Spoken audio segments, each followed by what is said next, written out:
에베소서 4장 14절 우리 다 같이 펴셨죠? 우리 같이 한번 시작.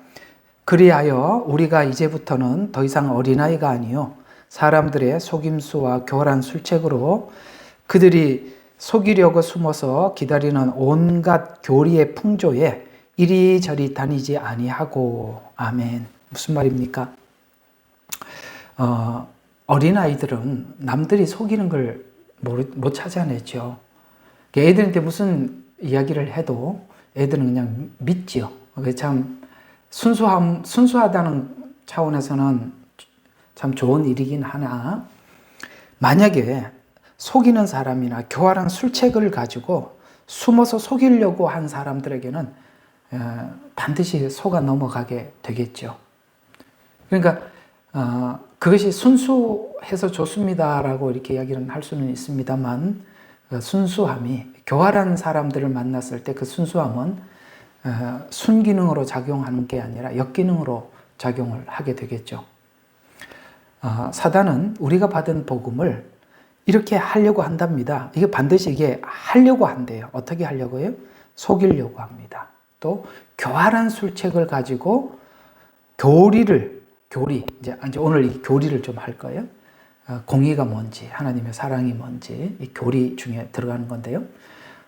때로는 공의를 가지고 사람을 속여서 사람들을 두렵게 만들고, 사랑으로 속여서 더 이상 하나님 앞에 아무것도 할 게 없고 그냥 이렇게 살아도 되는 것처럼 이렇게 슥 사람들을 만들어서 이런 이제 사랑이라는 교리를 내세우고 공의라는 교리로 사람들을 엄청나게 속이거든요. 그러니까 이런 것들이 하나님 안에서 어떻게 조화롭게 연결되어 있는지를 모르면, 예를 들어서 우리가 이 교리에 대해서 사람들이 굉장히 궁금해하는 게 두 가지가 있어요. 하나는 사랑과 은혜가 어떻게 조화로운가. 그게 단절되어 있는 것 같이 성경은 이야기하는데 조화롭게 연결되어 있어요. 이게 고리가 어떻게 이어져 있는지를 모르면, 이 두 개가 끊어져 있으면 반드시 여기에 온갖 교리의 풍조에 이리저리 다니게 됩니다. 또 하나는 예정과 믿음이에요. 하나님이 예정했다. 그렇게 해서 믿음에 대해서 별로 중요하게 여기지 않는 이런 사람들이 있는가 하면, 하나님 예정에 대해서는 모르고 믿음을 가지려고 하니까 믿음은 안 생기는데, 믿음은 내 속에는 믿음이 없는 것 같은데 믿음을 만들어내는, 그래서 그 믿음은 하나님이 주신 믿음이 아니라 자기가 만든 믿음. 그러면 자기가 만든 믿음은 불안하거든요. 이런 것들이 전부 다 교리적으로 사람들이 속여서 들어오기 시작하면 사람들이 분별을 못해요. 그러니까 분별을 못해서 이런 이리저리 많은 교리들이 나와 있지만 이 교리가 맞는 것 같이 보여졌다가 저 교리가 맞아 보이기도 했다가 이렇게 왔다 갔다 하는 사람들이 많이 있습니다. 그걸 오늘 에베소서 4장에서 우리에게 지적을 하면서 말씀하고 있는 거예요. 우리 다시 14장 한번 4장 14절 한번 같이 시작. 그래야 우리가 이제부터는 더 이상 어린아이가 아니요 사람들의 속임수와 교활한 술책으로 그들을 속이려고 숨어서 기다리는, 자 보세요, 온갖 교리가 한 온갖이라고 썼으니까 너무 많다는 거예요. 제가 신학교 다닐 때 하나님의 교회가 그때 이제 제가 신학교 다닐 때부터 아마 시작했을 거예요. 그러니까 지나다니다 보니까 하나님의 교회 이런 이름들이 참 많아요. 그래서 누가 우리 교회는 뭐 하나님 교회 아닌가? 자기들만이 하나님 교회인가? 이런 생각이 한번 들었고, 또 어떤 교회를 보니까 이런 교회들이 또 많이 생겨요. 성령이 역사하는 교회. 또 그것도 되게 웃기잖아요. 그럼 우리 교회는 성령이 역사 안 하나? 그 교회만 하나? 이런 생각이 들었습니다. 알고 보니까 다 이단이었습니다. 근데 여러분 아시다시피 이 지금 지구상에 교리들이 얼마나 난무합니까? 그죠? 막 이런 교리 저런 교리 막 너무너무 난무해요. 근데 여기서 그래서 온갖 교리라고 이야기를 하는 거예요.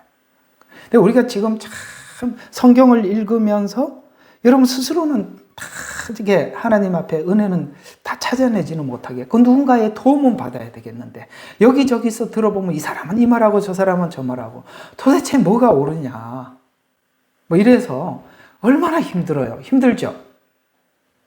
예. 모두가 힘듭니다. 왜 힘들까요? 그러니까 내가 사실 몰라서 힘든 거예요. 그러니까 내가 정확히 딱 알고 있으면은 탁탁 집어낼 수 있어요. 근데 그 집어내지 못하면은 여러분들은 아직도 뭔가가 몰라서 그러는 거예요. 근데 옛날에는 저도 옛날에 제가 모시고 함께 신앙생활했던 제가 모셨던 목사님들은 그 너무나도 훌륭한 목사님들을 제가 이렇게 집사 때 전도사 때 섬기고 살아왔었어요. 너무나도 귀하신 분입니다. 정말 복음에 정통하신 분들이었고 정말 사심 없이 하나님 앞에 하나님만 바라보고 목회를 하셨던 분들이셨어요.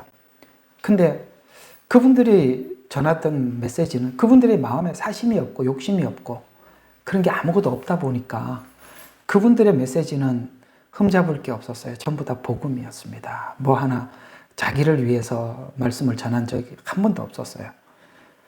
이제 나와서 세상에 나와서 보니까 이 거짓된 복음들이 너무 많이 있더라고요. 그래서 그 안에 있을 때는 저희들이 어떤 부분에 대해서 한 번도 생각을 안 했냐면은 너무나도 안심을 했었어요. 왜냐하면 이분들이 전하는 복음에는 거짓이 없었어요. 그러니까 내가 이분들과 함께 한다면 내가 죽을 때까지 아무 문제가 없겠구나.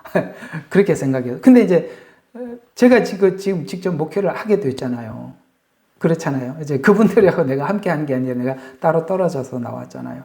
나와서 보니까 오늘 여기 있는 말씀처럼 너무나도 많은 온갖 교리들이 막 난무하다는 걸 밖에 나와서 알게 돼서 그 안에 있었을 때는 몰랐어요. 그러니까 그때 제가 안정감을 느꼈던 게 뭐냐면 그분들이 전했던 메시지가 완전한 복음이었기 때문에 마음에 전부 다 안심이 돼서 아무 염려가 없었는데 나와서 보니까 세상이 결코 그렇지 않더라고요. 그런 걸 이제 보면서 이거 정말 여기 있는 말씀이 4장 14절 말씀이 이 말이었구나. 속임수가 많고 그 다음에 교활한 술책 온갖 교리 이런 걸 가지고 이렇게 흔들리게 되는데 누가 흔들리느냐? 어린아이 같이 아직도 하나님의 말씀에 대해서 깊이가 없으면 무조건 흔들리게 되어 있어요.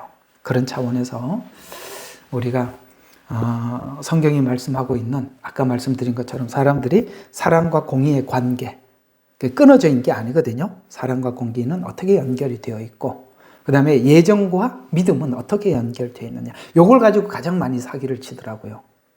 그런 의미에서 오늘 이 번제단이 공의를 설명하는 거거든요. 그러나 이 번제단은 공의가 하나님의 사랑으로 공의를 완성했다. 이게 오늘 핵심입니다. 하나님의 공의를 하나님의 사랑으로 완성한 공의다. 이렇게 설명하는 게 성경의 해석이에요. 그래서 사랑으로 공의를 완성했으니까 사랑과 공의가 끊어져 있어요? 연결되어 있어요?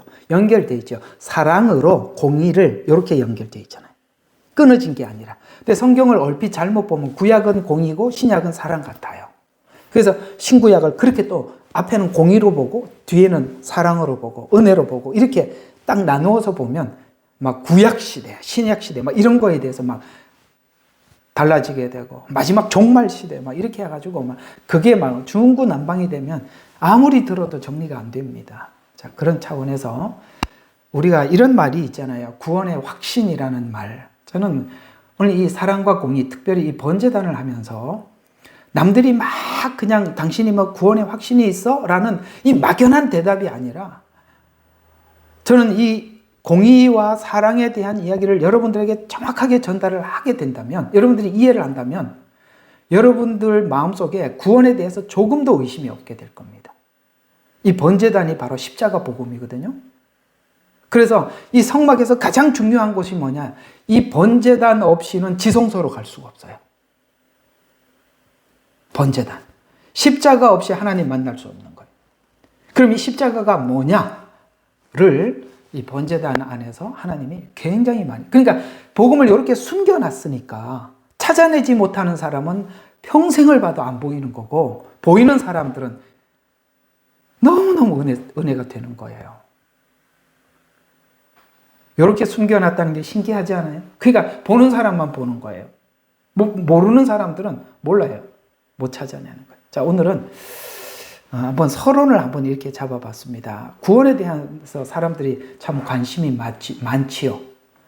그래서 예수 믿고 구원 받으십시오. 그러니까 첫 복음도 그렇게 얘기하죠. 예수 믿고 구원을 받으라. 이 구원이라는 말을 하게 됩니다. 그건 처음 믿을 때뿐만 아니라 믿은 성도들도 이 구원에 대해서 굉장히 관심을 가지고 성경을 보게 됩니다. 그러다 보니 처음에 믿을 때도 구원이고 마지막에도 구원이니 성도들에게 관심이 전부 다 구원에 쏠려 있기 때문에 구원에 대한 종교 사기도 많습니다. 아시겠어요? 구원을 가지고 사기를 치는 종교 사기가 그렇게 많습니다. 대표적으로 예를 들어서 신천지도 교리, 오늘 아까 얘기했죠? 많은 교리들. 그렇죠? 14절에. 여기 이제 교리들이 굉장히 많은데 특별히 다른 이단과 좀 다르게 신천지는 교리를 가지고 종교 사기를 치거든요. 거기에 특별히 구원을 가지고 그렇게 사기를 칩니다만 신천지뿐이겠어요. 우리가 구원에 대해서 알고 나면 구원받은 자들은 천국이고 믿지 않는 사람들은 지옥 갑니다라는 이 지옥에 대한 두려움. 이게 모든 사람들에게 마음에 성경을 통해서 확실한 구원에 대한 이해가 없으면 거기에 대한 두려움은 죽을 때까지 있는 거거든요. 죽을 때까지 있기 때문에 이 구원이라는 교리를 가지고 접근을 해서 사기를 치는 사람들이 많아요. 그리고 또 구원에 대한 이해가 분명치 않으면 아까 말씀드린 정말 죽을 때까지 두렵습니다. 그래서 하나님의 공의와 심판이라는 두려움으로 아시겠어요? 심판은 뭘로 합니까? 하나님이 공의롭게 하시거든요. 그러니까 이 공의의 심판이라는 두려움으로 종교 사기 집단이 생기기 시작하고 또 하나는 또 뭘로 거짓말을 하느냐면 어떤 사기를 치냐면은 사랑이라는 선동으로 사기를 칩니다. 그게 종교다원주의입니다. 지금 우리는 그 종교다원주의를 우리 눈앞에 보고 있죠. 그래서 어떤 종교 사기 집단에서는 하나님의 공의와 심판이라는 걸 가지고 사람들 두려움을 확 사로잡아서 이 집단에서 절대 떠나갈 수 없도록 꽉 잡아두는 것입니다. 거기 벗어나면 마치 구원에서 벗어난 사람이 되는 것 같은 두려움을 느끼도록 탁 잡아놓습니다. 근데 그 안에 있는 사람들은 왜 안정감을 느끼느냐? 그게 바로 희소성. 희소성이라는 게 뭔지 아세요? 이런 거죠. 귀한 거, 남들이 없는데 나만 있는 거. 여러분, 신천지인한테 물어보세요. 기독교인들이, 일반 교인들이 가지고 있지 않는, 자기들만이 가지고 있는 확실한 게 있다는 거예요. 그게 뭘 만드느냐면 여기를 떠나지 못하게 만드는 겁니다. 여기 떠나버리면 거기에 대해서 나는 그 어떤 희소성에 대해서 제외된 인간이 돼서 나는 구원으로부터 나가게 된다라는 두려움 때문에 결코 거기를 벗어날 수 없게 그렇게 희소성, 특별하다 너희들은. 이 안에 있는 사람들은 분명히 특별하다. 이렇게 해서 사람들을 못 떠나게. 왜? 아까 말씀드린 구원에 대한, 복음에 대한 이해가 없으니까 두려움이 있어요. 두려움 때문에 성경 공부를 하러 갔고 그 두려움 때문에 성경 공부하다가 거기서 여기는 특별하게 이것만 여기 있는 한 안전하구나 라는 그런 식으로 교육을 시켜놔서 절대 떠나지 못해요. 가라고 해도 못 나갑니다. 그런 방식이 있고요. 또 하나는 사랑이라는 선동이죠. 하나님은 사랑의 하나님이야. 사랑의 하나님이 누구를 심판하고 누구를 지옥을 보내냐. 그건 하나님의 사랑의 속성과 맞지 않아. 그래서 누구든지 무엇을 믿든지 우리 모두 다 천국에 가니까 안심하십시오. 이게 사랑이라는 것으로 선동하는 것입니다. 아시겠어요?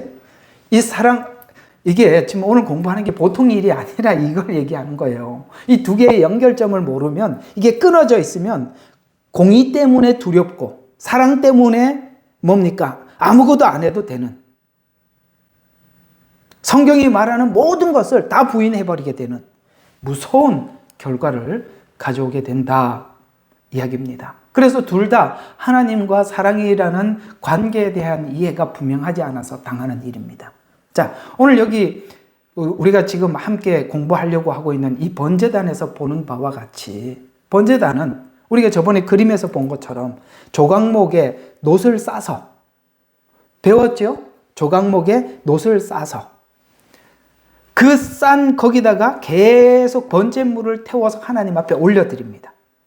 이 번제단은 예수님 십자가 사건을 말씀이라고 했어요. 거기 세상 죄를 지고 가는 하나님의 어린 양이 번제단에서 제사를 드렸다. 이런 얘기를 지금 요한이 하고 있는 겁니다. 왜냐하면 번제단에 드리는 제물이 양이니까요. 보라, 세상 죄를 지고 가는.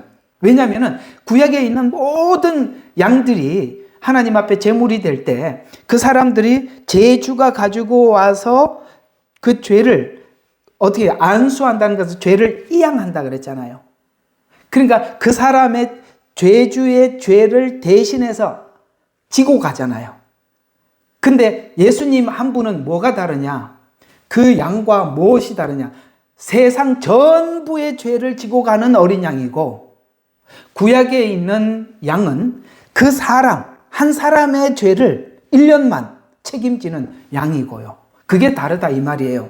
그래서 요한이 예수님이 나오는 걸 보고 보라, 세상 죄를 지고 가는 하나님의 어린 양이로다라는 말을, 번제단을 이해를 못하면 세상 죄를 지고 가는 하나님의 어린 양이라는 말을 알아듣지 못한단 말이에요. 우리는 그냥 세상 죄를 지고 가는 하나님의 어린 양이라고만 알고 있지 이걸 번제단하고 연결을 못 시키니까 끊어졌잖아요. 그래서 구약에 있는 이 모세오경을 모르면 신약에서 한 말이 뭔 말인지 다 공중에 떠 있는 거예요. 끊없이 공중에 떠 있다고 아무것도 이게 뭐 붕붕 떠서 뭔지 모른다 이 말이에요. 자, 그래서 즉 인간으로 성육신 하셔서 십자가 죄를 대속하여 하나님께 향기로운 제물이 되셔서 인간과 하나님 사이를 대속의 십자가로 하나 되게 하신 것. 거기서 번제단에서 신약으로 말하면 십자가에서 같은 이야기라 이 말이에요. 자, 그래서 우리가 이 번제단을 이해함으로써 더 이상 공의에 대한 거짓 선동과 사랑에 대한 거짓 선동에 속지 말아야 된다는 거예요. 아시겠어요? 그래서 자 봐요. 사랑과 공의, 십자가는 하나님의 사랑을 거기다 다 표현한 장소요. 십자가는 하나님의 공의를 다 우리에게 표현한 장소예요. 우리는 이렇게들 배웠어요. 십자가는 하나님의 사랑의 결정체다. 사랑이다 라고만 이해를 하는데 그러면은 십자가가 하나님의 사랑으로만 딱 설명이 돼버리면 십자가는 반은 없어지고 반은 알아듣는 거야. 근데 공의와 사랑으로 함께 이걸 둘을 같이 섞어서 십자가를 이해하지 못하면 예를 들어서 그 십자가를 사랑으로만 이해한다면 반이 아니라 아마도 이 공의와 사랑으로 같이 십자가를 이해하지 못하면 그 십자가를 사랑으로만 이해를 한다면 50대 50이 아니라 사랑을 이해하더라도 이 사랑은 20%나 30%밖에 이해가 안 되는 거예요. 공의와 사랑을 같이 했을 때 그게 둘 다 완벽하게 되는 거지. 십자가를 공의로만 이해해도 사랑과 섞지 못하면 이 30%밖에 안 되네. 그게 오느냐 안 오느냐에 따라서 완전 다르다 이 말이에요. 이 둘을 같이 섞어 놓은 자리란 말이에요. 그러면 봅시다. 하나님께서 우리를 사랑하셨다는 것에 대해서는 하도 많이 들어서 우리는 더 이상 하나님 앞에 의심이 없어요. 그렇죠? 그런데 하나님께서 예수님을 십자가 위에다가 공의로 우리의 죄를 완전히 거기다 뒤집어 씌워가지고 공의로 집행하신 장소죠. 그렇죠? 그러면 봐요. 사랑과 공의는 하나님이 다 하신 거예요? 아니면 그 중에 일부분 우리가 한 거예요? 완전하게 하나님이 하신 거죠. 예를 들어서 이런 얘기예요. 여기에 우리가 하나님 앞에 사랑을 0.001%도 섞은 적이 없고 하나님 앞에 공의를 실천한 것도 0.001%도 없어요. 전부 다 이거는 하나님의 대명사예요. 우리에게는 전혀 없는 말. 원래 인간이 선악과를 먹고 난 이후에는 사랑도 제로 상태고 공의도 제로 상태예요. 자, 증명을 한번 보겠습니다. 아마 여러분들이 이 말을 하면 다 공감할 수밖에 없을 거예요. 여러분, 이 세상에서 인간이 가지고 있는 사랑 중에 가장 아름다운 사랑이 뭐죠? 부모와 자식 간의 사랑이죠. 부부 사랑 아닙니다. 예. 부모와 자식 간의 사랑이에요. 그러니까 자식이 부모 사랑하는 게 아니라 부모가 자식을 사랑하는 사랑이에요. 그 중에 어머니의 사랑, 아버지의 사랑, 이게 둘을 놓고 보면, 자, 어머니의 사랑은 이루 말할 수가 없죠. 그렇죠? 그게 이 세상에서 가장, 가장 값지고 가장 귀한 사랑이라고 합니다. 그러면, 이 세상에서 가장 값진 사랑에서 부모가 자식을 사랑하는데, 여러분 한번 생각해 봐요. 부모가 자식을 무조건 사랑하는 것 같죠? 거기에는 조건이 0.001도 없는 것 같죠? 아니요? 그래서 우리는 아가페 사랑이란 인간에게 없어요. 에로스 사랑이에요. 아가페 사랑은 원수를 사랑하는 거예요. 성경에는 우리가 원수 되었을 때 하나님이 우리를 사랑했다고 얘기를 하고 있어요. 그러면 부모와 자식은 원수입니까? 이렇게 한번 물어봐요. 부모와 자식은 원수가 아니지요? 예. 그래서 에로스예요. 조건이 있단 말이에요. 뭐가 붙어 있어요? 내 자식이라는 조건이 있어요. 근데 하나님과 우리 사이를 성경은 원수 되었을 때 사랑했다고 했어요. 그는 조건이 있어요, 없어요? 조건이 전혀 없죠. 원수를 사랑하는데 무슨 조건이 있어요? 또 하나, 사랑을 십자가에서 하고 있는데 그러니까 십자가에서 우리를 사랑하고 있는 사랑을 하나님이 표현하고 있는 중인데 알아차린 사람이 아무도 없었죠. 그러면 우리는 하나님을 향한 사랑이 0.001도 없었는데 하나님은 100을 넘어서 정말 무한히 우리를 사랑하고 계셨던 거예요. 그래서 이 세상에 있는 사랑은 부모와 자식 사랑이, 부모가 자식을 사랑하는 게 최고인데 그 사랑 안에도 아가페는 없더라. 조건이 있더라. 내 자식이라는 조건. 그 안에 내가 심겨져 있어서 사랑하는 거예요. 내가 낳았잖아요. 그게 전부예요. 그래서 사랑은, 이 세상에 있는 사랑은 성경에서 말하는 사랑과 달라요. 그래서 요한복음 고린도전서 13장을 읽어보면 우리가 평상시에 이해하고 있는 사랑과 전혀 다른 사랑을 이야기하고 있는 거예요. 그래서 사랑은 오래 참고라고 나오는데 오래 참는 것이 어떤 오래 참음일까요? 절정으로 보여주신 것이 십자가라고 그랬죠. 십자가에서 우리를 위해서 모진 고난을 견디시죠. 사랑은 오래 참고. 그래서 주님은 참은 이야기로부터 먼저 등장하는 겁니다. 여러분, 우리가 결혼식을 할 때 고린도전서 13장을 읽어주면서 이제 신부에게 묻습니다. 쭉 고린도전서 13장 쭉 읽어주면서 이렇게 신랑은 신부를 사랑하겠습니까? 신부는 신랑을 사랑하겠습니까? 그러면 얼떨떨하죠. 오래 참고 그 다음에 온유하고 그래 죽을 때까지 온유하시겠습니까? 오래 참으시겠습니까? 아니, 뭔 소리 하시는 거예요? 전 그러려고 결혼하는 건 아닌데요. 이러겠죠. 우리가 이해하지 못하는 사랑을 나열하고 있는 거예요. 다르다 이 말이에요. 우리는 에로스적인 관점에서 조건적으로 보기 때문에 이 고린도전서 13장은 말이 안 되는 이야기예요.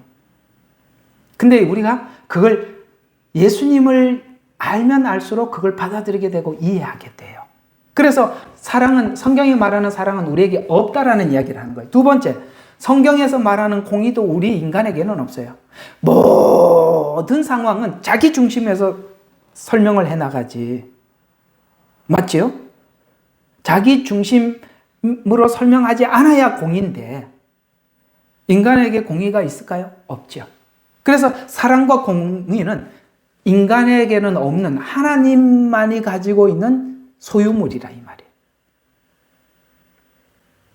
그걸 어디서 하나님께서 우리 모두에게 공개해 주셨다고요?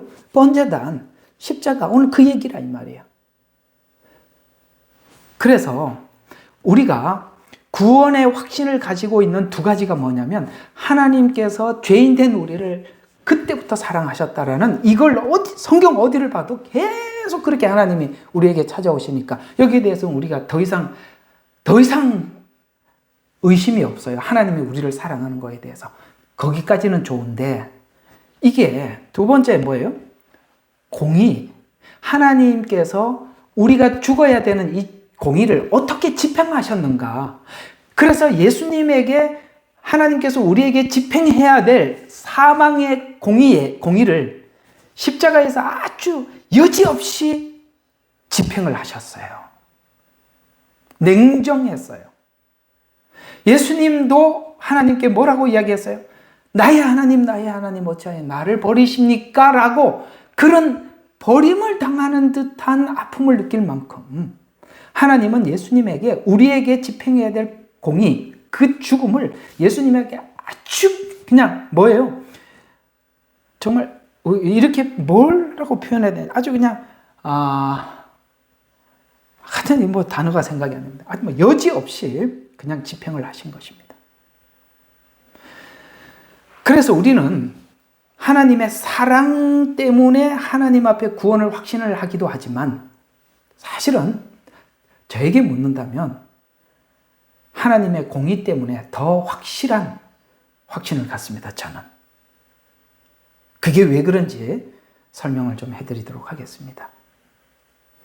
그러나 이제 공의와 사랑을 잘못 소개하면 공의는 율법의 집행, 하나님은 법대로 살지 않으면 심판하신다라는 이 두려움으로 가게 되고 사랑은 아까 말씀드린 방종으로 가게 된다. 교리들을 한번 쭉 한번 해봐요. 설교나 교리들을 보면 누구는 하나님의 이 공의를 무지 강조해서 모든 성도들로 하여금 엄청나게 두려움으로 사로잡기도 하고 누구는 사랑을 잘못 소개해서 어떻게 합니까? 성도들이 마음대로 살아도 되게끔 이렇게 돼 있다 이 말이야. 한번 설교를 들어보시라 이 말이에요. 예? 이 교단마다 아니면은 이단마다 이런 것들이 서로가 강조점이 좀 다르. 그러나 이 둘은 굉장히 조화롭다. 그걸 이해하면 우리는 확신을 갖게 되는데 그 한쪽을 놓쳐버리면 반드시 이 구원에 대한 뭔가 어긋난 어떤 지식을 가지게 됩니다. 자, 그러면 우리 이제 성막에서 본 것처럼 성막이 이제 정사각형이라고 그랬어요. 정사각형인데 성막에서 정사각형이 두 가지가 있어요. 하나는 번제단입니다. 십자가죠. 그 다음에 놀랍게도 지성소가 정사각형입니다. 그러면 이건 둘 다 뭐를 의미하느냐면 정사각형이 의미하는 것은 공의를 의미하는 것입니다. 이쪽 길이와 저쪽 길이가 같다 이 말이에요.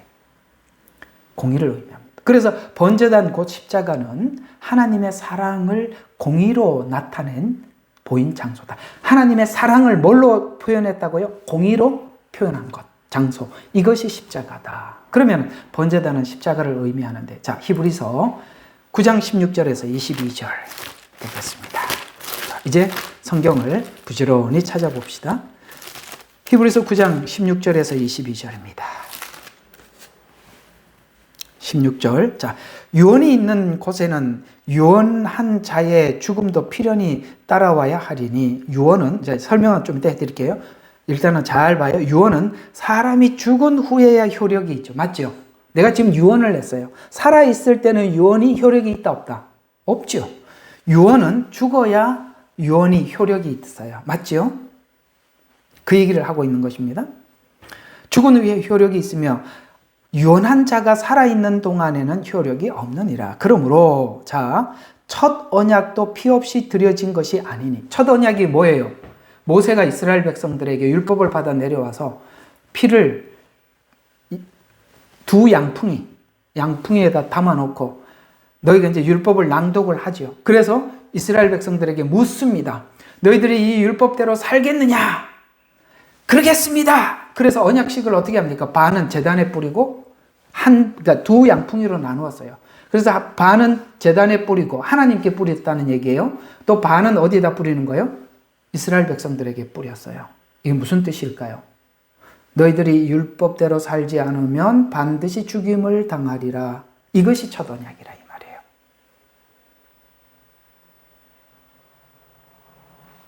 죽으리라. 이게 어떤 이야기를 다시 설명하고 있는 거죠? 에덴 동산에서 이거 선악을 알게 하는 나무를 먹는 날에는 죽으리라는 말을 에덴 동산에서 한 조건을 가지고, 한 조건이 뭐죠? 선악과라는 한 가지 조건밖에 없었는데, 지금 이스라엘 백성들이 율법을 받아갖고, 율법의 기초가 뭐예요? 10계명이죠. 그 10계명을 낭독하고, 이대로 살지 않으면은 뭐 어떻게 하겠다? 에덴 동산에서 말한 것처럼 죽으리라는 그 언약을, 피를 하나님과 이스라엘 백성들에게 뿌림으로써, 아시겠어요? 만약에 약속을 지키지 않으면, 이대로 살지 않으면 죽으리라라는 공의의 법을 서로 약속하는 겁니다. 아시겠어요? 근데 구약에서는 지켰어, 못 지켰어요? 못 지켰죠. 여기서 여러분들에게 나중에 가서 더 헷갈리지 않게 딱 정리를 하면, 피를 흘려야만 됐단 말이에요. 죽어야만 했단 말이에요. 그 죽음을 예수님께서 십자가에서 흘려주심으로써 첫 언약의 피를 우리 대신 흘려주심으로써 우리가 뭐 했다? 구원받았다. 이 이야기를 하려고 하는 거예요. 피를 흘렸어요. 자, 계속 이제 19절. 자, 18절. 그러므로 첫 언약도 피 없이 드려진 것이 아니니 모세가 율법대로 모든 계명을 온 백성에게 말한 후에, 아까 이제 계명을 아까 말한 후에 송아지와 염소의 피, 여기 우리가 성막으로 표현하면은 거기 들어오는 모든 제사 제물들이죠. 송아지, 염소, 양 이런 것들입니다. 피와 물과 주홍색 양털과 우슬초를 가져다가 그 책과 온 백성에게 뿌리며 말하기를, 자, 이렇게 얘기했대요.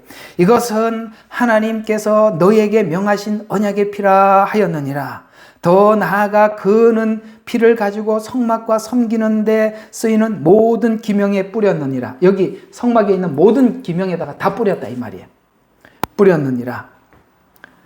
율법에 따르면, 자, 지금 율법에 따르면이라고 말한다면 모세가 받아온 그 율법에 따르면 이렇게 돼 있다. 그러니까 거의 모든 것이 피로서 정결케 되나니, 정결케 되려면 꼭 뭐가 있어야 된다? 피만이 정결하게 한다.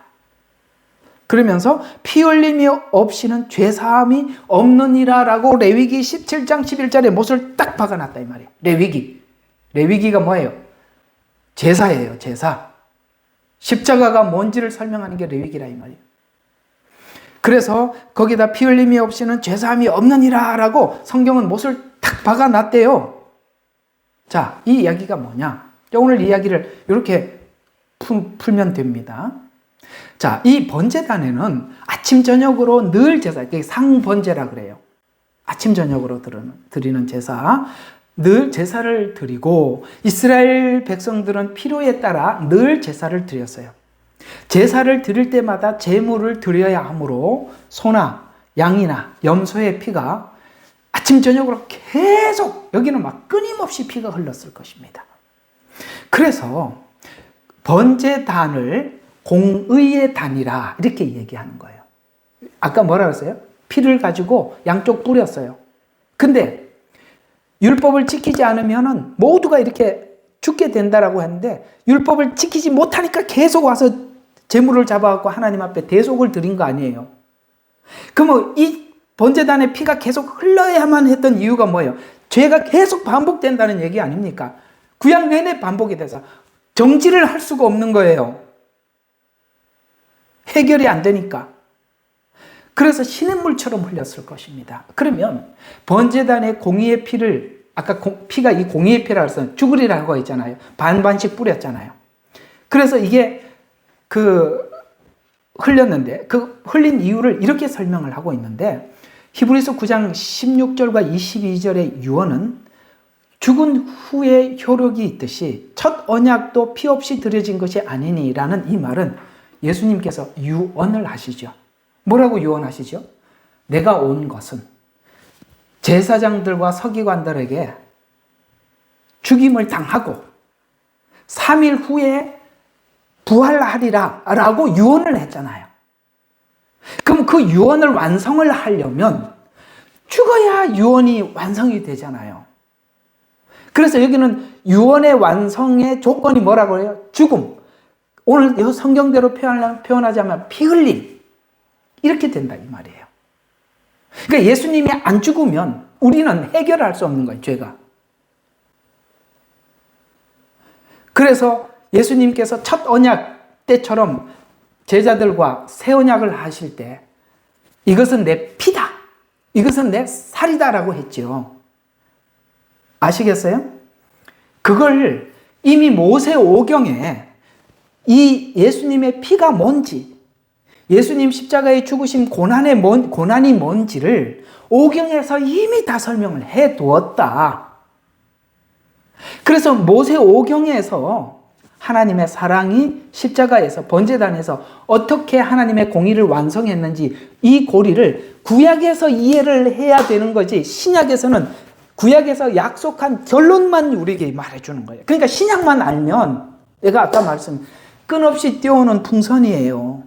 이게 줄이 어떻게 연결되는지 모른다 이 말이에요. 그러면 아까 어린아이처럼 거짓 교리에 우리가 이리저리 흔들릴 수밖에 없는 거예요. 이런 약점을 파고 들어온다는 걸 아셔야 돼요. 그래서 22절에 이렇게 얘기하더라. 율법을 따라 거의 모든 물건이 피로서 정결하게 되느니 피 흘림이 없은즉 죄사함이 없느니라고 하나님이 완전히 대못을 박아놨다 이 말이에요.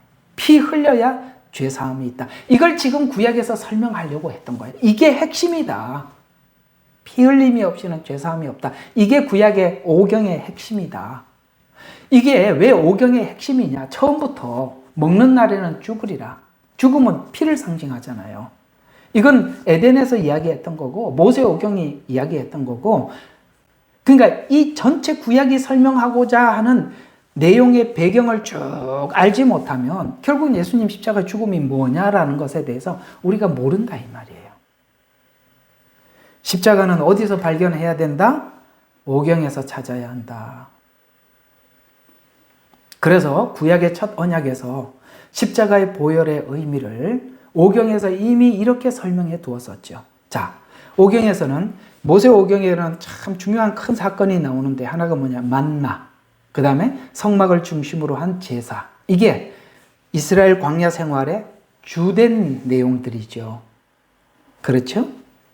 그러면 만나를 먹은 사건과 만나를 먹은 사건, 이것은 성육신 하신 이유. 예수님이 생명의 떡이라고 말한 것처럼 하늘에서 내려온 만나. 이건 똑같다 이 말이에요. 왜 만나를 하늘에서 내려온이라고 표현했을까요? 성육신을 설명하기 위해서. 그런 단어들이 괜히 앞에 붙어 있는 게 아니라 이 말이에요. 하늘에서 내려온, 성육신한. 우리는 아담으로부터 온, 예수님은 하늘에서 성령으로 잉태한, 다르다 이 말이에요. 그래서 하늘에서 내려온 만나, 그건 성육신을 설명하기 위해서 만나 사건을 기록한 것이다. 그러면 우리 첫 언약이었던 모세와 이스라엘 백성들이 피로서 언약했던 언약과 새 언약의 차이점은 뭐냐? 자, 옛 언약과 새 언약의 차이점이 뭐라고 생각하세요? 아주 간단하게 이해를 하면은 옛 언약은 조건적이고, 조건이죠. 하면 이렇게 해주고, 맞지요? 조건이에요. 그러나 새 언약은요, 조건이 없어요. 믿으면 이외에는 아무것도 없다 이 말이에요. 예. 그래서 성경은 뭐라고 해요? 예수를 믿으면. 뭘 믿어요? 예수님께서 내 죄를 대신해서 십자가에 피 흘리셨다라는 것을 믿으면 이 외에는 아무것도 없다 이 말이에요. 그래서 행위 구원이 뭐라도 들어가면 다 가짜다 이 말이에요. 그래서 첫 언약과 새 언약의 연관성을 우리가 이렇게 이제 연결을, 이렇게 구약과 신약을 이렇게 연결시켜 봅시다. 구약에서 만나를 먹은 사건은 주님이 고난을 당하시려면 육체를 입고 오셔야 되잖아요. 그래서 예수님께서 새 언약을 할 때 떡을 나눠주면서 뭐라고 그러니까 이것은 내 살이라고 말씀하셨어요. 살이 있으려면 어떻게 해야 돼요? 오셔야 되잖아요. 영체로는 살이 없잖아요. 아셨어요? 그래서 하늘에서 온 만나, 아까 말씀드린 그 똑같은 이야기예요. 육체를 입고 성육신을 이야기했어요. 그 다음에 번제단에서 드린 제사는 뭡니까? 흘리신 보혈. 그래서 떡을 주셨고 피를 상징하는 포도주를 주신 거예요. 자, 그러면 이 떡과 포도주가 이야기하고 있는 이 복음의 이 내용을 설명하는 절정이 어디냐? 요한복음 6장입니다. 요한복음 6장. 아이고, 정신이 하나도 없죠? 히브리서 갔다, 요한복음 갔다가.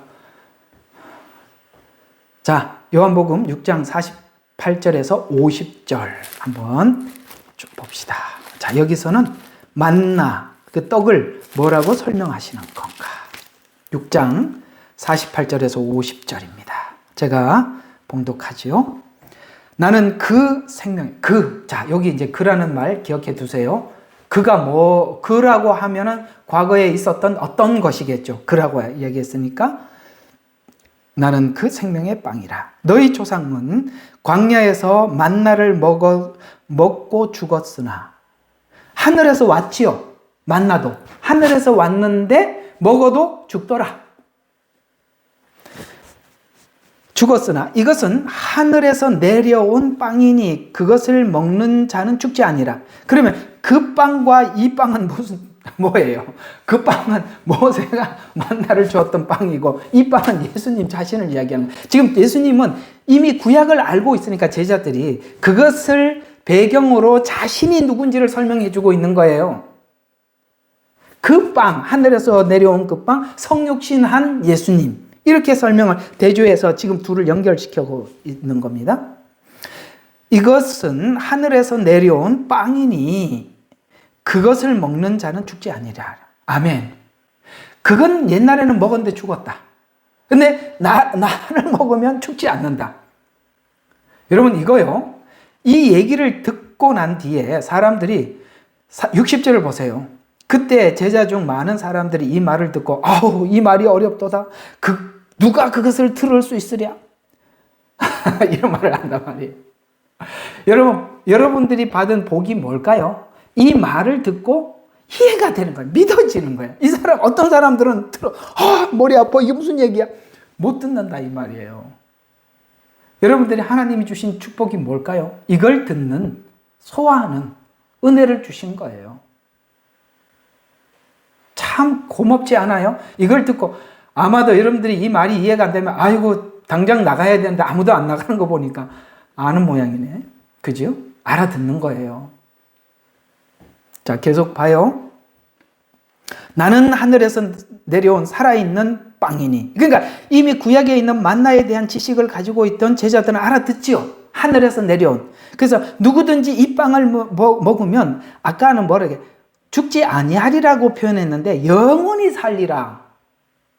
아까는 죽음을 벗어났다고 이야기하고 죽음을 벗어나서 영원히 산다라고 그렇게 영원으로 가버렸단 말이에요.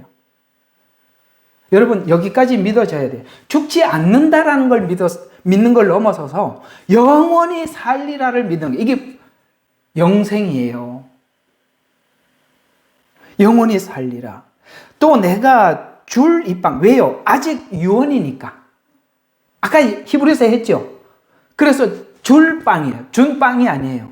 줄 빵은 세상의 생명을 위하여 줄 나의 살이라. 살을 주려면 성육신. 이제 막 연결이 되시죠. 이 요한복음이 굉장히 어려워요.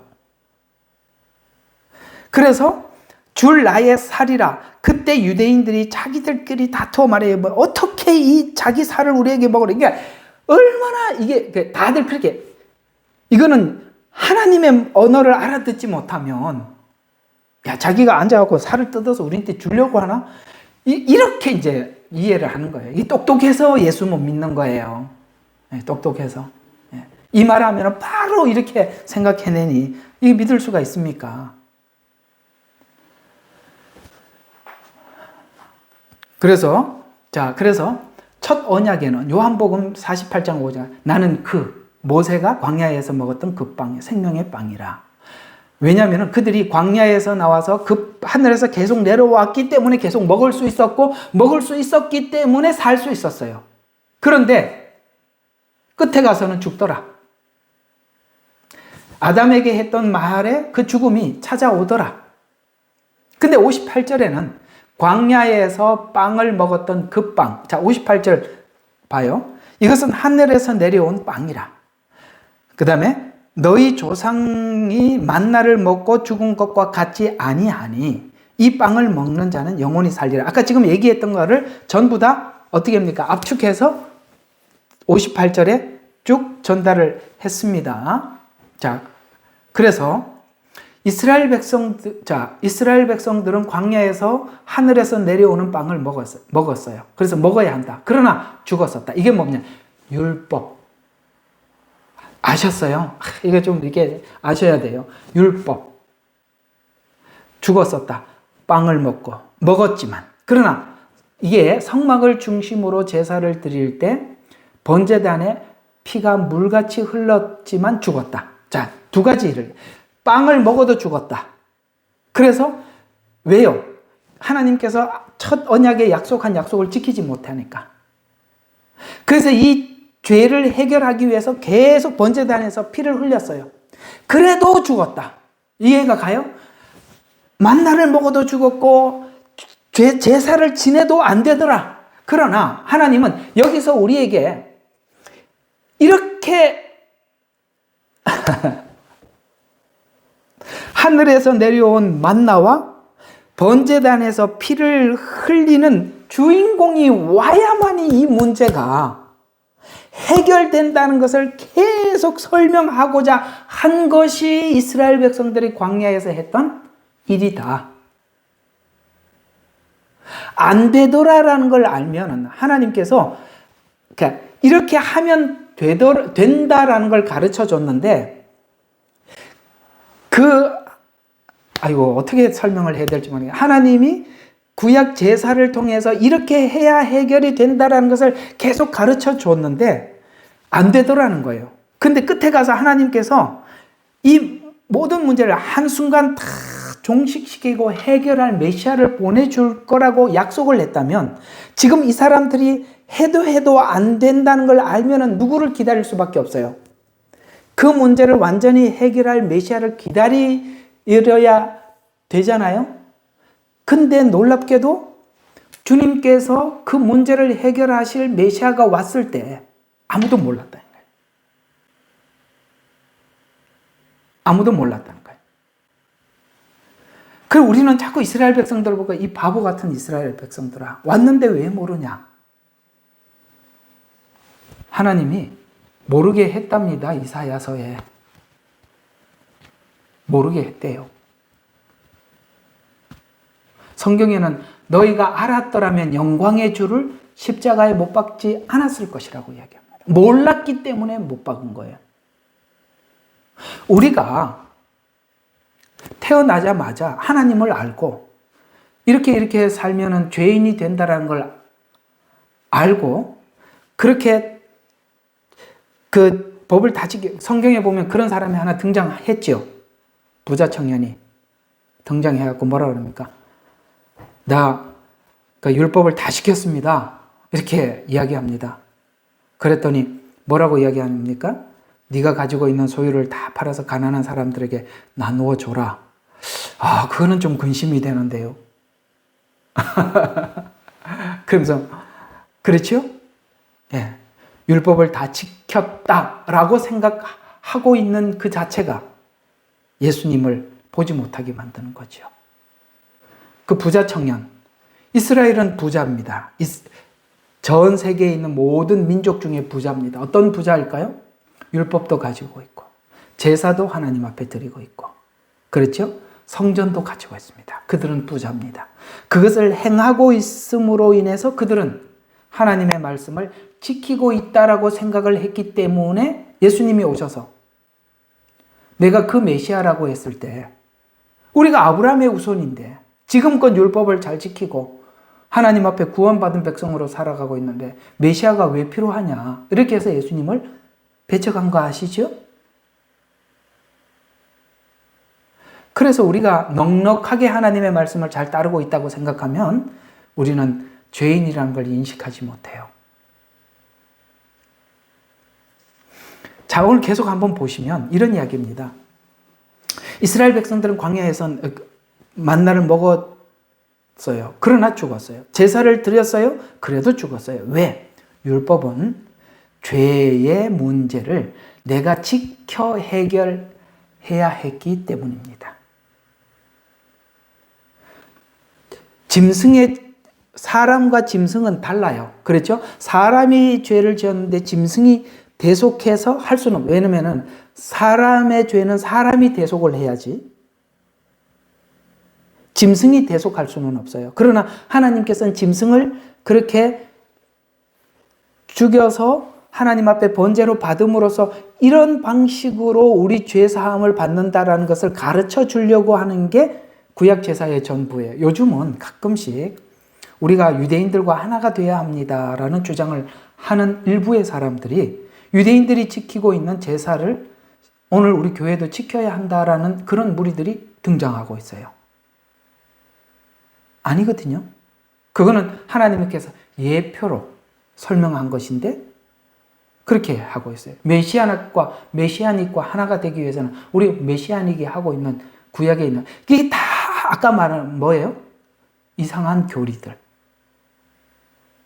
그런 것이 등장을 하고 있는 것입니다. 그래서 구약의 율법은 죄의 문제를 내가 지켜야 해결하게 조건적이라고 그랬죠. 율법은 죄인이라는 것을 깨닫고 죄의 결과는 죽음이라는 것을 알려주기 위한 것. 그러나 이 제사는 뭐라고요? 오직 피를 흘려야 한다는 것을 가르쳐 주는 것이 제사예요. 그래서 이스라엘 백성들은 매일 빵을 먹어야 했고 제사는 계속 드려야만 했습니다. 이것이 멈출 수가 없죠. 계속 이어질 수밖에 없었어요.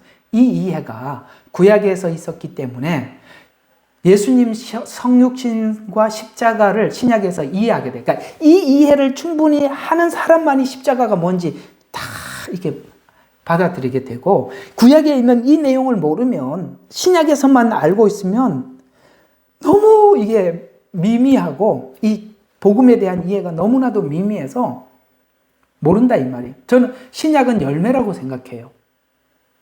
구약의 모세오경은 뿌리예요. 그러니까 열매를 설명하기 위해서는 나무와 뿌리를 설명해 주면 이 열매에 대해서는 더 이상 배울 필요가 없을지 확실하게 되는 거예요. 근데 열매는 쥐고 있는데 나무도 뿌리도 모르니까 누가 와서 이 말하면 이 말이 맞아 보이고 저 사람이 저 말하면 저 사람의 말이 맞아 보이는 거예요. 구약을 여러분들과 이렇게 화요일날 성막하고 그 다음에 수요일날 시편하고 이렇게 구약을 하고 나니까 와, 이렇게 막 의문들이 엄청 풀리지 않아요? 예, 그 풀릴 거예요. 큰 도움이 되리라고 생각합니다. 그래서 그 주인공인 예수 매일 드렸지만 그래서 양을 잡아서 번제단에서 피를 흘리고 대속으로 우리가 구원을 받는구나. 이게 구약에서 완전히 사람들에게 이해시킨 하나님의 이해라면 그걸 이해하고 있을 때 요한복음 1장 29절에 보니까 요한이 예수님께서 침례를 받으러 나오는 걸 보고 사람들에게 이렇게 공포하죠. 이와 같이 세상 죄를 지고 가는 하나님의 어린 양이로다 라고 이렇게 외쳤어요. 그렇죠? 그러면 이 말은 여러분 구약의 내용을 모르고는 세상 죄를 지고 가는 하나님의 어린 양이로다는 이 말을 누가 알아듣겠냐 이 말이에요. 이미 구약에서 있었기 때문에 이 말을 다 알아듣는다 이 말이에요. 그래서 여러분의 신앙의 수준에 따라서 하나님께서 열어주시는 거예요. 앞의 내용을 모르고 뒤의 내용을 아는 거는 다 허상이라 이 말이에요. 그래서 어린 양인 예수님은 이제 매일 만나를 먹고 포도주를 마시지 않아도 돼요. 아까 말씀드린 것처럼 매일 만나를 먹었어요. 매일 제사를 드렸어요. 이 포도주, 이거 흘리지 않아도 되게 됐단 말이에요. 세상 죄를 지고 한 사람의 죄가 모든 사람들. 그래서 그 말을 6장 35절에 예수님은 이렇게 표현하고 계시는 거예요. 6장 35절 보세요. 35절. 자, 예수께서 그들에게 말하기를 나는 생명의 빵이라 내게 오는 자는 결코 배고프지 아니할 거야. 만나를 먹고 나면 다음날 가서 또 걷어야 돼. 그죠? 배고파요. 근데 내게 오는 사람은 결코 배고프지 아니할 것이며 또 나를 믿는 자는 결코 목마르지 아니할 것이라. 아멘. 이제 그 매일 하지 않아도 된대요. 그러면서 또 50절과 51절에 이렇게 우리에게 좀 중요한 부분만 좀 뽑았어요. 자, 50절. 이것은 하늘에서 내려온 빵이니 그것을 먹는 자는 죽지 아니하리라. 이것은 예수님이라고 했습니다. 나는 하늘에서 내려온 살아있는 빵이니 누구든지 이 빵을 먹으면 영원히 살리라. 또 내가 줄 이 빵은 세상에 생명을 위하여 줄 나의 살이라. 아까 말씀드린 거. 죽지 않을 것이라. 그리고 이 빵을 먹는 사람 마지막 날에 살 것이다 라고 말씀을 하셨습니다. 자, 율법은 조건적이라고 그랬습니다. 그리고 우리가 하나님의 그 율법을 다 지킬 수 없습니다. 그렇게 언약에 맹세를 하고 하나님 앞에 나섰지만 아무도 할 수가 없었어요. 그런데 예수님을 먹으면 예수님의 그 십자가의 복음을 내 가슴 속에 십자가의 복음을 가진다는 것은 하나님이 우리를 어떻게 사랑하셨는지, 우리의 죄를 십자가에서 어떻게 공의롭게 완성하셨는지 이 복음을 알고 난 이후에 주님께서 이 빵을 먹는 사람은 영원히 살리라고 했는데 살 뿐만 아니라 왜 영원히 살 수 있게 되었으며 왜 우리가 하나님께서 주시는 이 말씀을 우리가 지킬 수밖에 없는 사람이 되었는지 이 빵과 예수님의 그 십자가 복음, 그러니까 살과 피를 먹고 마신 사람. 이게 막 병행해서 하더라도 알아들으셔야 되네. 자꾸 반복 안 하려고 그래요. 아시겠어요? 그걸 십자가 복음이 우리 속에 들어온 사람들이 구약에 있었던 율법을 행했던 사람들과 어떻게 달라졌는지. 자, 구약의 마지막이 어디예요? 말라기죠. 말라기에서 하나님이 뭐라고 했습니까? 하나님과 이스라엘 백성들이 이별을 했어요. 아셨어요? 이별을 했다고요. 결과가 이별이에요. 그런데 예수님을 만난 사람들과 율법 안에서 주님을 이해했던 사람들이 어떻게 달랐는지, 어떻게 다른지를 설명하는 게 사도행전 10장, 2장에도 나와 있지만 요 10장, 오늘은 10장으로 가서 한번 보도록 해요. 자, 와, 이게 바로 예수님을 만난 사람들이 이렇게 다르구나. 구약 사람들하고 완전 다르구나. 라는 것을 우리가 이해할 수 있는데 한번 봅시다. 10장 34절부터 45절까지. 그때 베드로가 입을 열어 말하기를 참으로 내가 깨달은 것을 하나님께서는 사람을 외모로 취하지 아니하시고 어느 민족에게나 자기를 두려워하고 의를 행하는 사람은 받아주신다는 것이라. 자, 지금 이제 베드로가 이제 그걸 깨닫게 됐다 이 말이에요. 아, 하나님께 하나님을 경외하는 사람. 그 다음에 의를 행하는 사람은 받아주신다는 거니까 의를 행한다라는 말은 우리가 뭘 율법처럼 행한다라는 뜻이 아니라 의를 행한다는 것은 예수님을 받아들였다는 얘기가 전제되는 것입니다. 신약에서는 아시겠어요? 이거 행한다는 걸 구약적으로 이해해서는 안 돼요. 하나님께서 이스라엘 자손에게 보내신 말씀은 예수 그리스도를 통하여 화평을 전하는 것이라. 그는 모든 것에 주시라.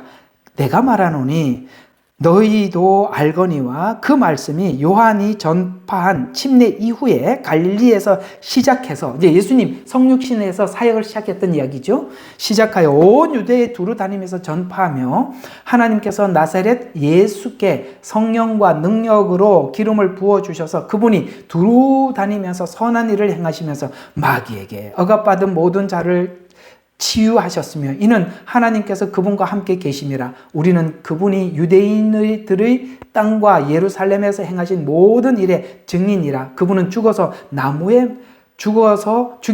나무에 매달았으나 하나님께서 그분을 셋째 날에 살리셔서 드러나게 보여주셨으니 모든 사람이 하신 것이 아니요 하나님께서 미리 택하신 증인들에게 하신 것이니 곧 그분께서 죽은 자들로부터 살아나신 후 그분과 함께 먹고 마신 우리에게 하신 것이라. 그리하여 증인으로 우리를 그걸 다 보게 했고 우리를 보내셨다. 우리에게 하신 것이라. 그리하여 주께서 우리에게 명령하사 사람에게 전파하시고 또 하나님께서 산자와 죽은 자의 심판자로 지정하신 분이 바로 그분임을 증거하게 하셨느니라. 그분에 대하여 모든 선지자도 증거하여 말하기를 자 누구든지 자 봐요. 그를 믿는 자는 그의 이름으로 말미암아 죄들의 사함을 받으리라. 아멘. 이게 포인트예요. 뭐 하는 사람? 믿는 자는 뭐라고요? 누구든지. 그를 믿는 자는 누구든지 죄들의 사함을 받으리라. 다른 말로 하나님이 의롭다 하신다. 이렇게 되는 거예요. 그러니까 지금 이스라엘 백성들이 하나님의 의를 쫓고 따르다가 포기했죠. 끝났죠. 왜? 매일 먹고 매일 제사를 드려 해결이 안 되니까. 그러다가 예수님이 오셔서 그 모든 것을 단번에, 히브리서로 표현하자면 단번에 해결을 하셨습니다. 그걸 내 죄를 대속한 사건이 십자가 사건이라는 사실을 믿는 자마다 하나님은 우리를 의롭게 하셨어요. 그래서 구약은 계속 의를 추구하면서 왔지만 의가 완성되지 않아요. 그러나 그 의가 예수님 십자가에서 완성되었어요. 그러면 하나님께서 예수님께서 결국은 십자가에서 우리를 위해서 향기로운 제물, 성경에는 이걸 향기로운 제물이라고 했는데 제사할 때 했어요. 뭐가 향기롭지 않은지, 뭐가 향기로운지 다 설명을 했어요. 예수님께서 잘 봐요. 예수님께서 우리 죄를 대속해서 피를 흘린 것은 하나님이 보실 때 향기롭지 않아. 피를 흘린 자체는. 왜? 우리 죄를 대속한 것밖에 안 되니까. 죄를 대속한 거잖아요. 향기롭지 않아. 죄 때문이니까. 그런데 예수님께서 스스로 하늘 보좌를 버리고 이 땅에 오셔서 스스로 십자가를 지셨어요. 그거는 향기로운 제물이라고 그랬어요. 예수님이 십자가에 죽으신 죽음은 향기로운 제물이면서도 향기롭지 않아. 그래서 5대 제사를 설명을 하면서 속죄제와 속건제는 향기롭지 않다고 했어요. 맞죠? 소제, 화목제, 그 다음에 무슨 제야? 화목제, 소제, 화목제, 번제는 향기로운 제물이라고 그랬어요. 왜요? 이 일을 우리를 대속하기 위해서 예수님은 오셨지만 스스로 오시고 스스로 십자가에 죽으셨어요. 향기로운 제물이에요. 그래서 향기로운 제물이 되어 주셔서 우리에게 어떤 은혜를 주셨냐? 왜 하나님은 이렇게 구원했냐? 다 알게 우리 죄를 대속하기 위해서 온 것도 알게 하고 예수님이 십자가에 죽으실 때 아이고 주님 내 때문에 그 십자가에 죽으시는군요. 막 이렇게 하지 않게 했느냐? 왜 아무도 모르게 그렇게 했느냐? 이게 에베소서 5장에 나와요. 왜 몰랐느냐? 예수님께서 그렇게 하신 걸 뒤늦게 우리에게 알려줌으로써 우리가 이렇게 살으라고, 예수님이 향기로운 제물이 되어서 하나님 앞에 드려지듯이 우리도 그렇게 살으라고 하나님께서 그렇게 하셨대요. 자, 5장 봐요. 5장 1절. 그러므로 너희는 사랑받는 자녀로서, 여기에 대해서 이의가 없죠. 우리는 사랑받는 자녀 맞습니다. 사랑받는 자녀로서 하나님을 뭐 하라고요? 따르는 자가 되라. 구약에서는 어떻게 했습니까? 오라! 하고 끌고 갔죠. 맞잖아요. 율법이 우리 보고 이렇게 해. 이렇게 하면은 상 주고, 이렇게 하면은 뭐 한다 그랬습니까? 벌 주고, 이렇게 상과 벌로 나누었어요. 그러니까 그거는 하기 싫어도 마음이 없어도 상 받으려고 가야 되고 벌 안 받으려고 가야 되는 거예요. 그건 다 조건이라 이 말이에요. 근데 예수님이 우리를 사랑하신 사랑을 알므로써 우리가 하나님 앞에 율법처럼 따라가는 게 아니라 그 사랑 때문에 내가 스스로 따르는 자. 그래서 이 따르는 자라는 표현을 하고 있는 거예요. 아시겠어요? 누구든지 자기를 부인하고 자기 십자가를 지고 나를 따르라는 말을 오늘 그대로 예 하고 대답할 수밖에 없었다, 우리가. 그래서 따르는 자가 되리라. 그리스도께서 우리를 사랑하시오. 이게 계속 사랑이 나옵니다. 이게 뭐냐면 십자가에서 하나님의 공의를 집행한 것. 그래서 우리를 위하여 자신을 하나님 앞에 향기로운 냄새를 내는 제물과 희생, 아까 화목제, 소제 이런 것들이 다 향기로운 제물이라 그랬죠. 그래서 향기로운 냄새를 내는 제물과 희생으로 드린 것 같이, 이게 하나님께서 모델이라는 것 같이, 이런 단어들이 중요하단 말이에요. 따르는 자, 것 같이, 이런 말들이 이걸 볼 수 있어야 돼요. 예? 것 같이. 너희도 사랑 안에서 행해라. 주님이 우리에게 뭘 요구하시든지 그 사랑 안에서 행해라. 그러면서 우리한테 요구하죠. 구약에서는 이 요구를 아무리 해도 율법으로 하나도 해결이 안 됐어요. 근데 완전히 우리가 딱 십자가에서 예수 믿고 구원받고 난데 이거 그냥 확 받아들이죠. 음행, 네. 더러운 것, 네. 탐욕, 네. 이렇게 대답할 수밖에 없었다 이 말이에요. 구약에서는 율법으로 탐욕하지 마라, 음행하지 마라. 죽을 때까지, 아니 말라기까지 음행하고 그런데요. 안 된다 이 말이에요.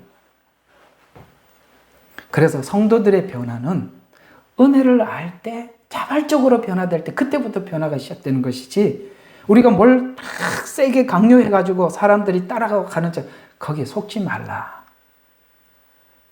에? 그건 한순간이고 그냥 지나가는 거지 그 본성은 아니라 이 말이에요. 그러면서 이런 것을 이렇게까지 이야기해. 이름이라도 부르지 마라. 네, 알겠습니다. 여러분 여기서 우리가 은혜를 받고 난 뒤에 음행을 앞에 있는 이야기를 쭉 할 때 입 꾹 다물고 가만히 있을 사람 여기 누가 있어요? 자, 제가 이제 하나님이에요. 여러분들에게 얘들아, 음행과 온갖 더러운 것과 탐욕은 너희 가운데 이름이라도 부르지 마라. 그래서 여러분 뭐라고 대답해야 돼? 네 하고 대답하는데 구약에서는 이게 내가 안 됐다 이 말이에요. 그러면서 뭐라고 이야기합니까? 이것이 성도들, 구원받은 사람들의 합당하니라. 또 음탕함과 어리석은 말이나 농담은 합당치 아니하니. 어리석은 말들 뭡니까?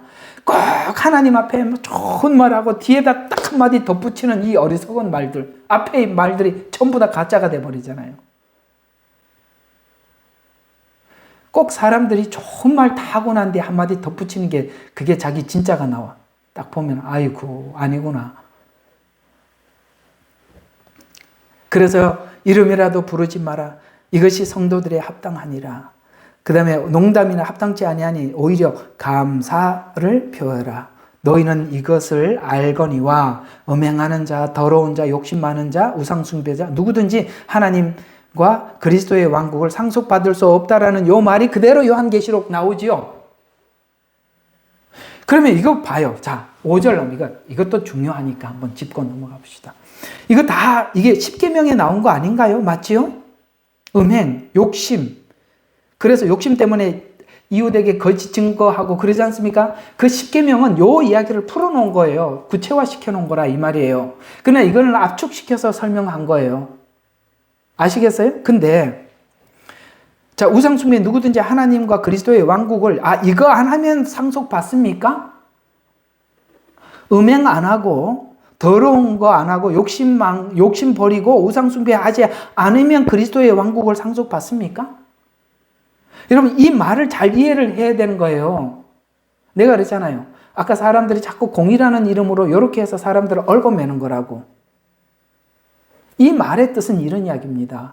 주님을 만난 사람들은 이 문제가 해결될 수밖에 없더라. 맞아요, 안 맞아요?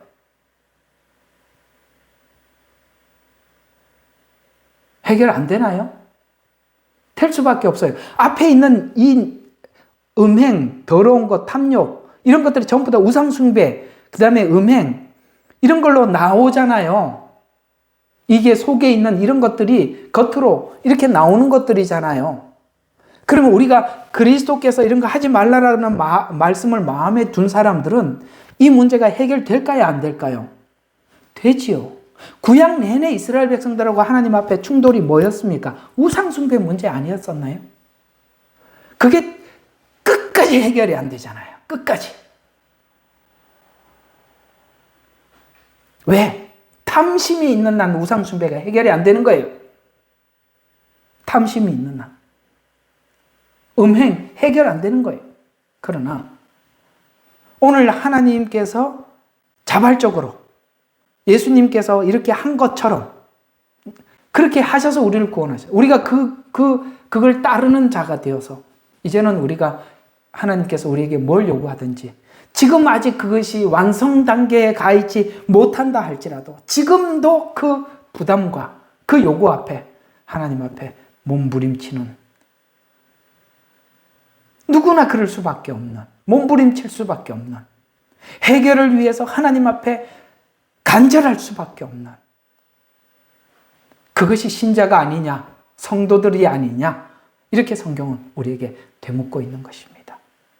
향기로운 제물이 되기 위해서요.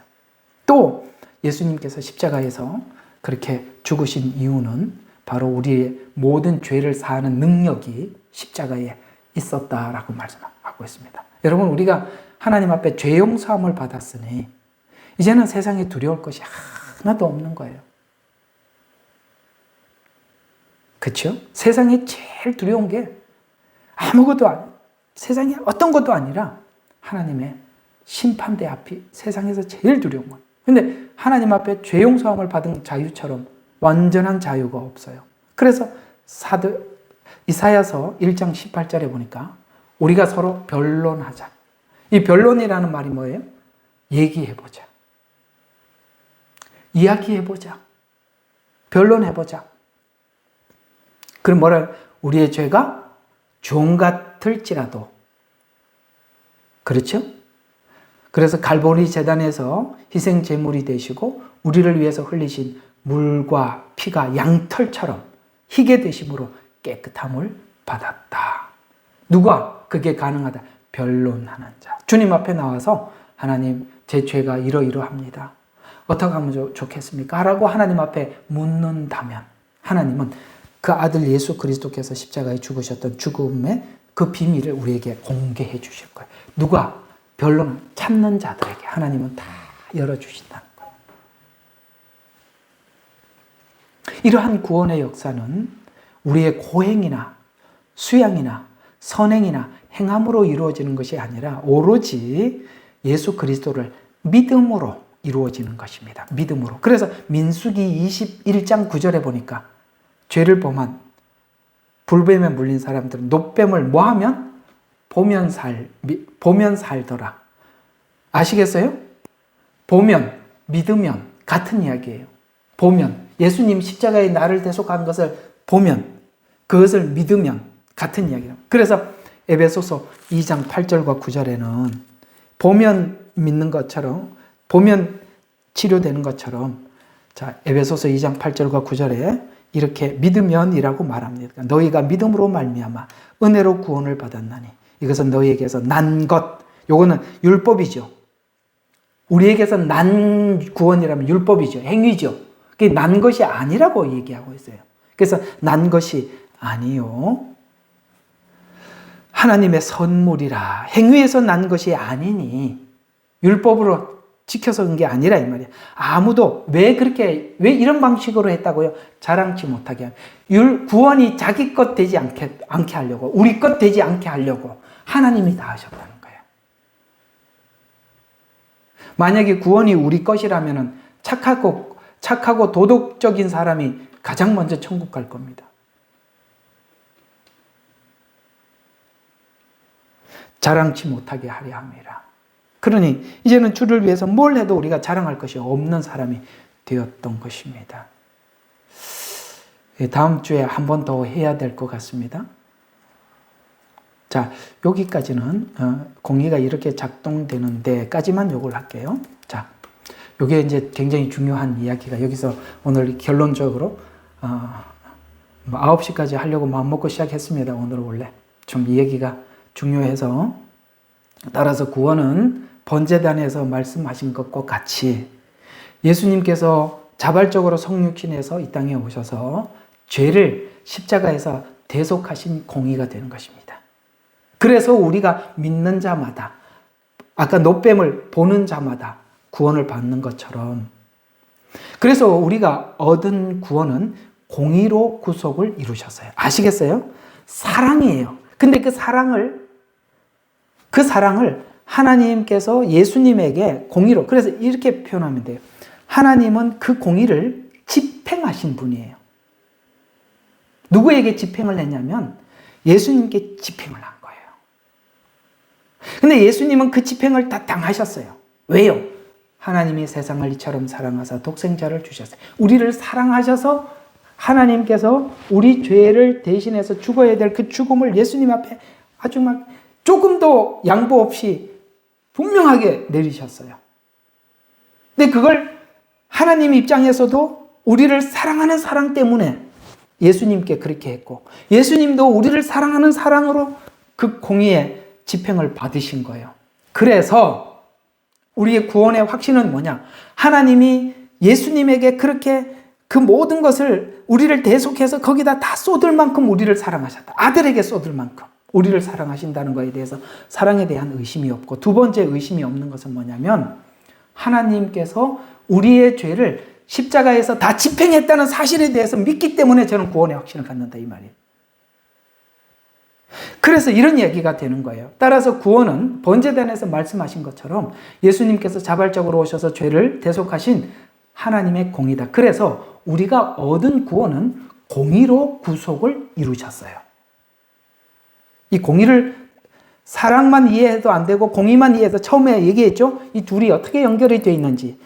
그 사랑과 공의가 십자가에서 다 집행이 된 거예요. 역으로 말하면 그 공의로 예수님을 십자가에서 대속함으로 우리를 구원하시겠다고 아까 사도행전 10장에서 봤지요? 믿는 자마다. 그걸 그렇게 하나님께서 우리 죄를 대속했다는 사실을 믿는 자마다 다 하나님께서 구원하셨다라고 하나님이 말씀을 하셨어요. 예를 들어서 먹는 날에는 죽으리라고 한 것처럼 믿는 자는 살리라고 말씀하셨어요. 그렇다면 이건 하나님의 공의라 이 말이에요.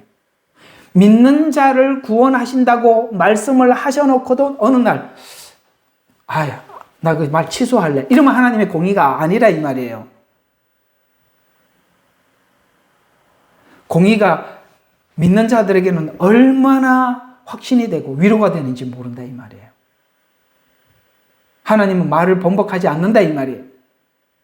그래서 역으로 말하면 하나님께서는 믿음으로 의롭다 하셨는데, 만일 의를 하나님이 믿는 자는 의롭다고 하셨는데 그 의를 상황에 따라서 막 바꾸신다면 아들을 믿음으로 의롭게 하실 것이라는 말은 이제 공의롭지 않게 돼요. 그럼 우리는 하나님 믿을 수가 없죠.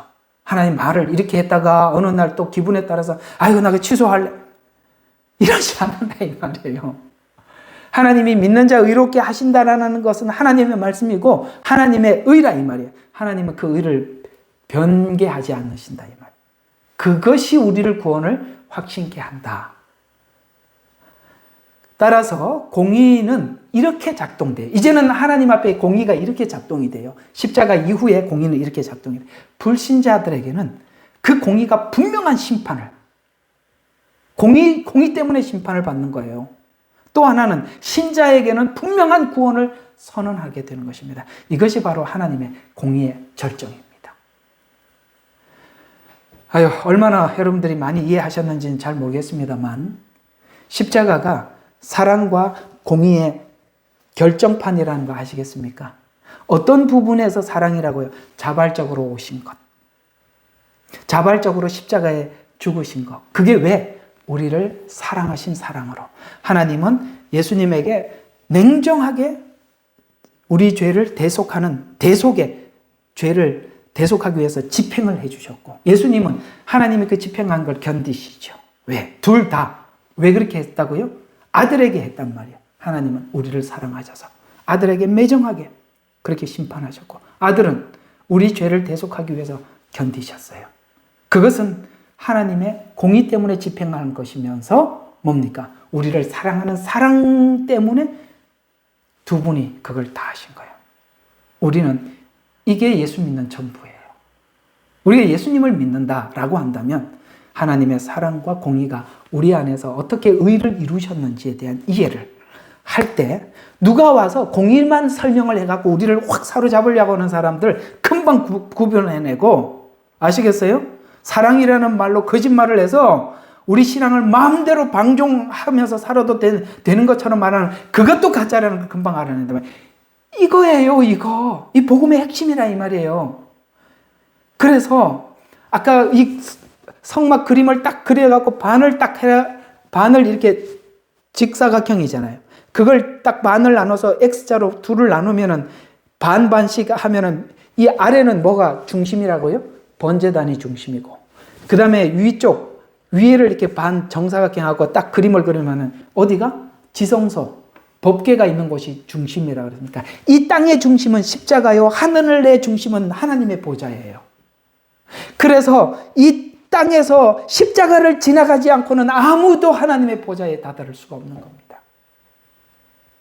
성막에서 이런 이야기들을 다 해주고 있어요. 최소한 우리가 성막에 대한 복음만 이해하고 있어도 누가 와서 사기를 치고 거짓말을 해도 우리는 금방 알아낼 텐데, 이런 이야기들을 우리가 모르고 살면 끊임없이, 아까 뭐라고 에베소서에서 이런 허황된 거짓된 교리를 가지고 우리를 이렇게 신자들을 헷갈리게 만들어서 우리가 아직 이 부분에 대한 이해가 없으면 얼마든지 그런 자들로 미혹을 당할 수 있음을 기억하시고, 오늘 이 말씀이 하나님의 이 공의를 다음 주에 한 번 더 설명을 해드리겠습니다만, 이것이 여러분들에게 하나님을 믿는 믿음 안에 너무나도 중요한 기초가 되고 재료가 되시기를 주의 이름으로 축원합니다. 제가 오늘은 좀 기도합니다.